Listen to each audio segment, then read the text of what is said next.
I've probably ridden past this stump like over 1,000 times. I never really thought of it as anything more than like a hunk of wood that looks pretty, but this stump has a story to tell.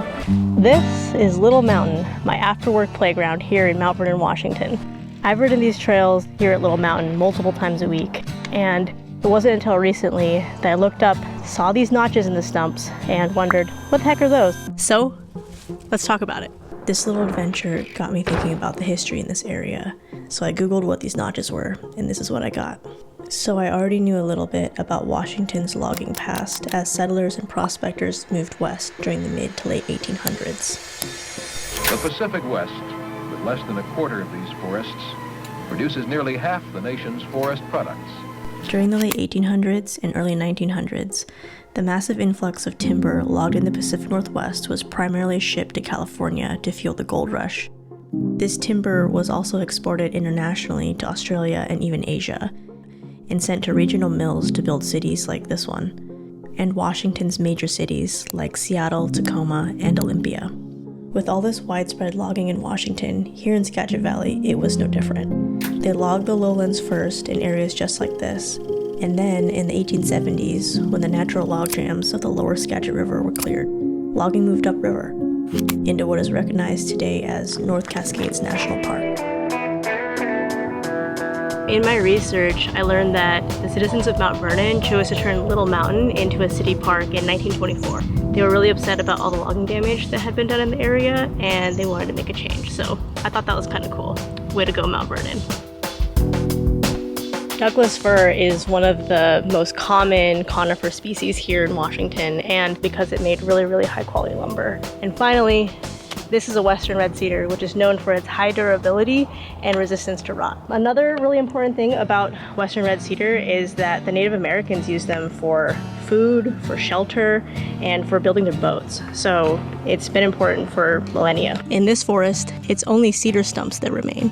And that's because cedar trees have natural fungicides that help them resist decay for centuries. Other trees like fir and hemlock that were cut about 100 to 150 years ago, like this tree, they would have already decayed by now. So it's cool to see these big stumps. These notches are artifacts left behind by the first loggers in this area. And if we're to do the math right, the city of Mount Vernon was founded in 1877. The year now is 2026, so this means that these notches could have been carved over 150 years ago, which I think is pretty crazy. So why were these notches even used? Because these trees were so big, loggers needed a way to get above these trunks, because as you can see, the base of the trunk is a lot wider of a diameter than it is maybe 5 or 6 feet up. When they were up a little higher, it made cutting a lot easier, and they could cut and fall trees with a lot more precision. The scene, state of Washington. Our subject, a man you'll always remember. This is what we call a springboard.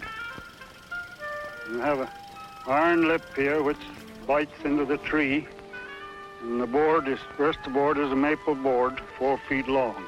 This is how it's used. This is the tip we put in the notch of the tree. The logger climbs the board. This is the way we start our next notch. The use of springboards were common practice in the late 1800s and early 1900s, with the peak usage being between 1880 and 1930. Not surprisingly, this coincides with the dates that the majority of the Pacific Northwest's old-growth forests were also being logged. It's wild to think that over 100 years ago, trees like this would have been 5, 10 times the size as they are right now. So what I'm taking from this is, no more old-growth forests means no more need for springboards.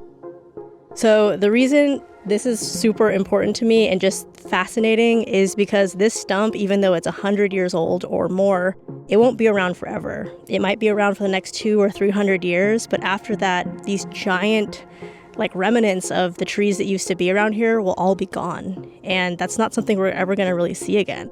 Finding these notches in the wild is something that I think is really cool. Even though logging has its pros and cons and its effect on the environment, I think it's still really cool to find something that is just a piece of history in just your everyday life. Looking at all of these old photos makes me wish I could have seen what the first loggers got to see back in the day.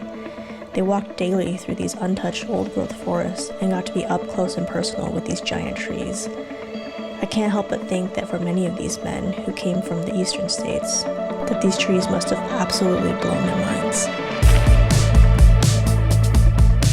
This has been an episode that's been on my mind for over a year, and it was such a blast to make because it was something that was basically right in my backyard. So if you like more content like this, please like and subscribe, because I will be making a lot more things like this in the future. See you in the next one.